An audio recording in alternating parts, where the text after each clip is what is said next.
السلام عليكم ورحمة الله وبركاته. ازيكم يا حبايبي؟ عاملين ايه؟ صلوا على النبي قبل ما تبدأي ولا تعملي اي حاجة. تصلي على الرسول وتستغفري ربنا وتقولي تقالي واحتمادي عليك يا رب. ما تنسيش تحط اللايك وتشتركي في القناة وتفعلي زر الجرس. اهلا بكم في قناة يوميات نعومة وسمكة. طبعا ده تاني فيديو شايفين هنسجله مع بقى؟ بعض او شايفين تالت فيديو. الجمال؟ شايفين الجمال؟ شايفين الفطير الجميل التحفة اللي من ايد ست الحبايب؟ الحاجة تسلم ام ايديها احمد. الحاجة ام احمد. شايفين الجمال؟ شايفين انا بعمل لكم فيه ايه؟ انا وسمكة، نعومة وسمك. قولوا بقى فين ايد نعومة وفين ايد سمكة؟ دي بقى ايد مين؟ الست ام احمد. شايفين بقى؟ بتنخل الدقيق اهي. جابت عملت من 2 كيلو دقيق، عملت منهم حوالي 20 فطيرة. انت براحتك بقى، ممكن تعملي مثلا، ممكن تعملوهم 5 فطاير، ممكن تعملوهم مثلا 10. انت بتعملي على قد الصاج اللي انت هتحط فيه الفطيرة او الصينية اللي عندك، او حسب الحجم اللي انت عايزاه براحتك. يعني دي في ايدك. هي عملته بصراحة مش كبير، صغير. هي نخلت هنا الدقيق بقى وهنعجنه بمية وملح وحبة سكر فقط لا غير. ما بنحطلوش غير ميه وملح وسكر. في ناس ما بتحطش السكر، بس السكر بيخليه طري. السكر بيخلي الفطير معاكي طري كده، عامل زي اللوبيا كده، زي ما وعلى انت شفتوه كده في اول الفيديو. بيساعد ان هو ياخد لون وما ينشفش منك، لان الفطير بيحب النار العالية. ايوه.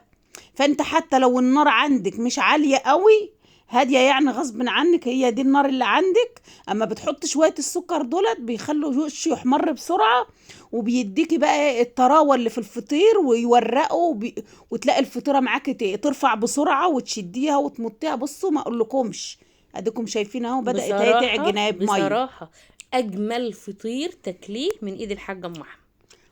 بصي للطريقة وركزي في الطريقة وهي بتعمل ازاي، واعملي زيها وانت هتشوفي الجمال بقى. وهتاكلي حاجة فلاحي. واستنوا بقى، الزبدة اللي عملناها بايدينا هنعمل بيها الفطير. طبعا هي انتوا الزبدة اللي شفتوها. اتعمل منها الفطير. الزبدة اللي في الفيديو اللي فات هي اللي هيتعمل منها الفطير دلوقتي. يعني احنا دلوقتي جبنا شوية لبن. انت ممكن تعملي كل اللي نفسك فيه بحاجة بسيطة. جبنا شوية لبن، طلعنا منهم الزبدة اللي احنا عايزينها، طلعنا منهم الجبنة اللي احنا عايزينها. ممكن تاخدي شرش الجبنة ده تستعمليه في المش، على فكرة بيبقى تحفة. ممكن هتاخدي الخض بتاع السمنة تخبزي بيه شوية رقاق طري تحفة زي اللي خبزناه معاكم قبل كده. طبعا نعومة وسمكة تاريخ في القناة، معاكم عاملين كل معاكم كل حاجة شغلها فلاحي، كل حاجة فلاحي معمولة. اهم حاجة ما تنسوناش في اللايك والاشتراك وتفعلوا زر الجرس عشان يوصلكم كل جديد. شايفين بقى الجمال؟ شايفين؟ اهم حاجة في الفطير تلتيه، تعجنيه كويس قوي لحد ما يسيب من ايدك. انت شايفة هي بتعمل ازاي؟ شايفين بقى الحاجة شايفين الحاجة ام احمد بتعجن ازاي؟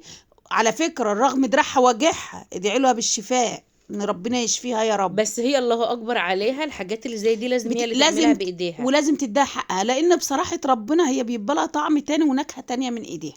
الله اكبر عليها بصراحة يعني. بصراحة احنا بنعرف نعملوه برضو، بس برضو مش بحلاوة نفسها فيه، لان الاكل نفسيه نفسها في الفطير ما اقولكمش. ولا زي ما تقولوا احنا تعودنا ان احنا ناكله من ايديها وحبيناه من ايديها. وعلى فكرة بقى انا عايزة اقول لكم على خبر. نعومة نفسها اول مرة تسمعوا دلوقتي، هيبقى اول ظهور للحاجة ام احمد في الفيديو ده.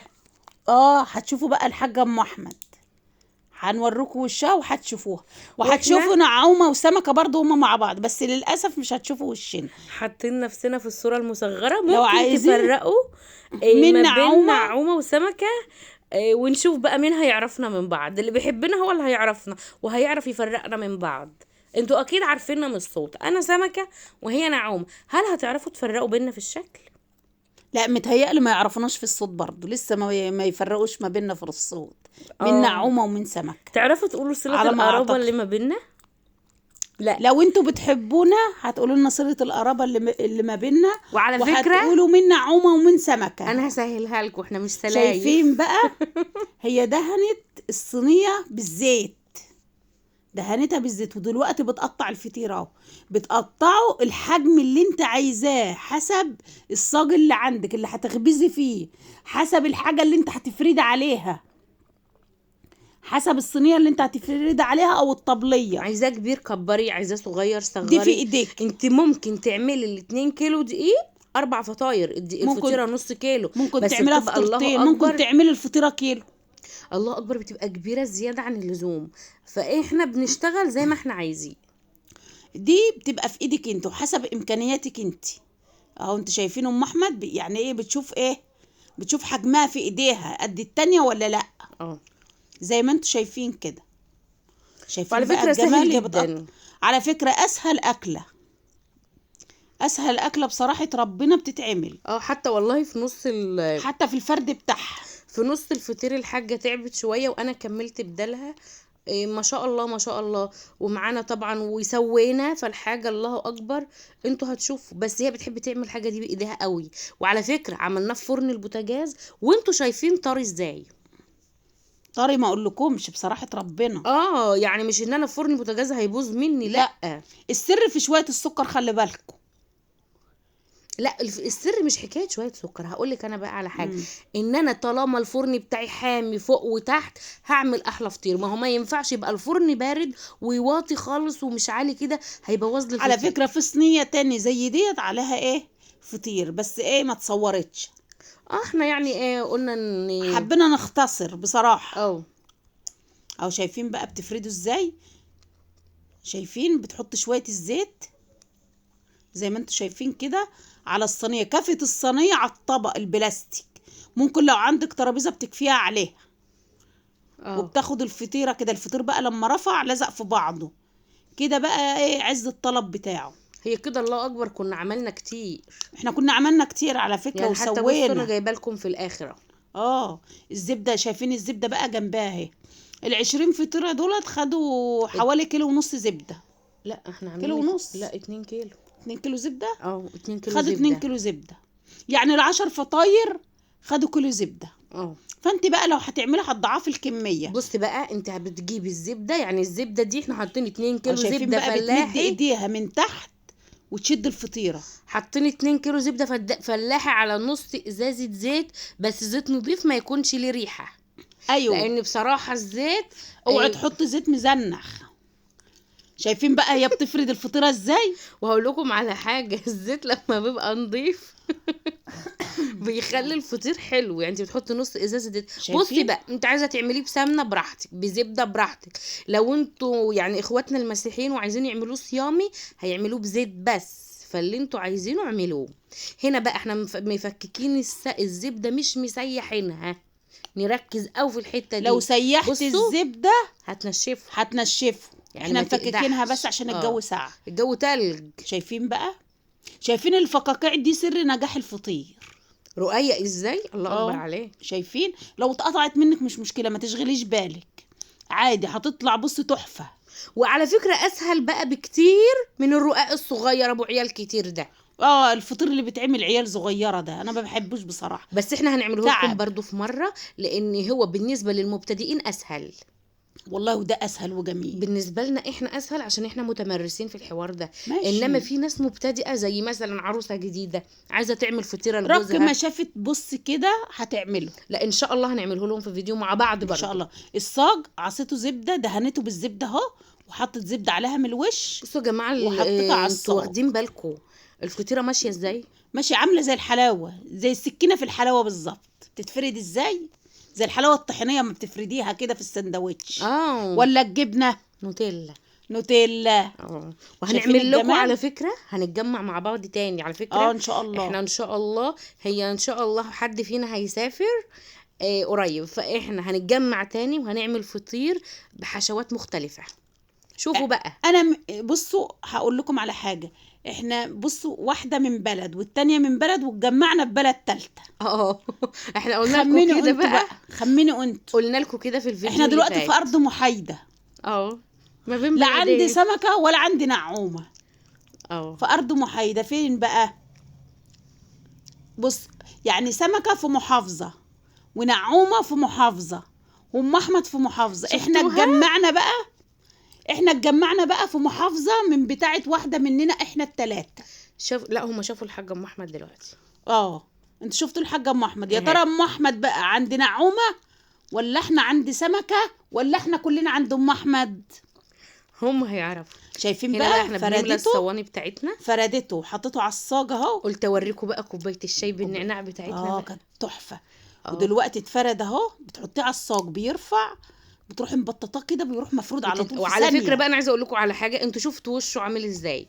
شايفين بقى الحمار الفرد؟ من غير ولا حته قشطه. انتوا شايفين الفرد عامل ازاي اهو؟ فرد عامل ازاي من غير ولا حته قشطه. الحاجه ام احمد دهنته زبده. دهنت وشه زبده. لو عندك زبده ادهني وشه، عندك مثلا قشطه ادهني وشه، ما عندكيش لا ده ولا ده خلاص هيحمر وهيبقى تحفه. لا هي بتدهن بقى من الماده الدهنيه اللي هي بتعمل بيها. ايوه، ما انا بقول لها ما عندكيش لا ده ولا ده يعني خلاص. مش شرط تروحي تشتري قشطه مخصوص. ماشي، ممكن تكون السمنه خلصت اللي عندها. يا جماعه فهماني؟ يا جماعه دي شايفين انا بقى؟ دي انا اللي دي بفرد الفطير. واحده مننا بقى، يا نعومه يا سمكه. اختاروا مين يا ترى؟ مين دي؟ يا ترى مين بقى، نعومه ولا سمكه؟ الايد الصغنونه دي بي. شايفين بقى بتشدوا ازاي؟ شايفين الله هي اكبر زي هي الأسد. بتتشد لوحدها. وعلى فكره ما بقى شاء يا جماعه الله. انا عايزاكم تدعوا الكاميرا مان بتاعنا استاذه ميرنا، باش مهندسه ميرنا، ماشي؟ ادعوا لها ان ربنا ينجح. ادعوا لها بالنجاح بالله عليكم، بس لان بصراحه هي تعبانه معانا قوي. والله شايف، بصراحه هي تعبانه معانا تعب ما اقول لكم. بصراحه بتصور ومبينه رجليا عادي يا جماعه، ولا كانكم شفتوا حاجه. شايفين بقى الفرد؟ شايفين الفرد؟ دي انا والحاجه وواحده فينا بتسوي، كنا احنا الثلاثه شغالين. واحده بتسوي كده، يعني مثلا نعومه بتفرد، لان احنا الله اكبر سمكه بتفرد، احنا الله سمكه أكبر. بتسوي. مش فاهمين بقى ان احنا الله اكبر عيله كبيره ومتجمعين مع بعض، فبنعمل كتير.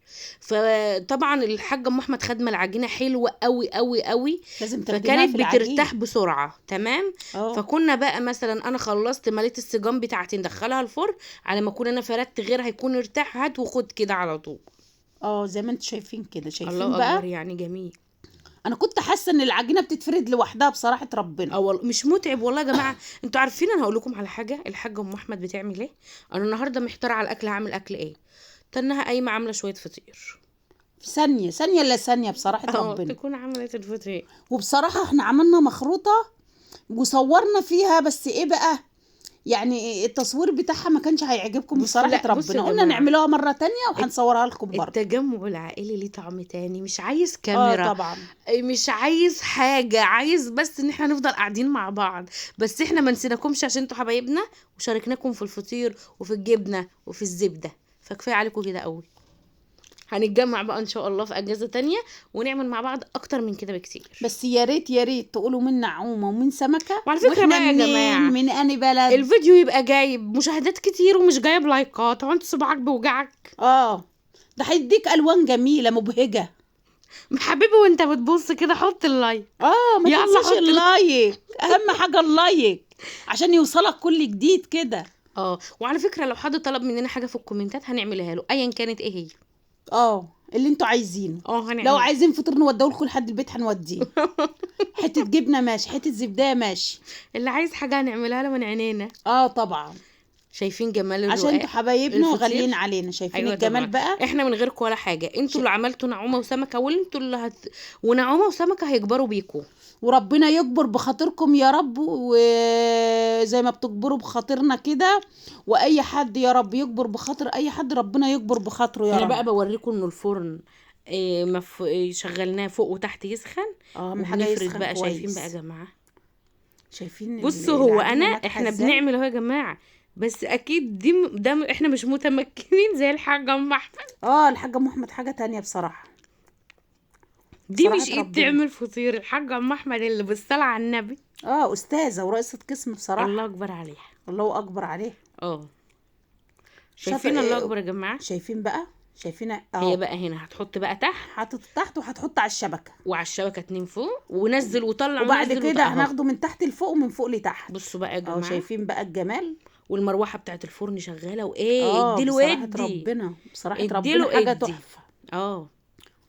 الكاميرا ظلماه، انا بقول لكم كده فعلا ظلماه، الكاميرا ظلماه. هو في شايفينه بقى جامد. شايفينه بيرفع لفوق ازاي، بيقب لفوق ويرفع لفوق وحجمه تضاعف ازاي. شايفين الحاجه ام احمد هي اللي بتغبز، قالت لا مش عاجبها بقى التبطيط. ايه ده بتقولوا انتوا ناعمين قوي على الخبيث. شايفين بقى؟ شايفين بقى الفطير؟ الله اكبر. يعني بيتفرد لكم واحده بواحده اهو عشان تشوفوه. شايفين بقى يا جماعه احنا كده بنرص على الصينيه عشان تشوفوا. ولسه الصينيه دي مليانه. الله اكبر، دي صينيه الله غيرها. اكبر اهو، دولت 20 فطيره زي ما انتم شايفين كده. اللهم صل على النبي. اللهم بس على صل على فكره النبي. احنا عجلنا ال2 كيلو دي دول قدامكم.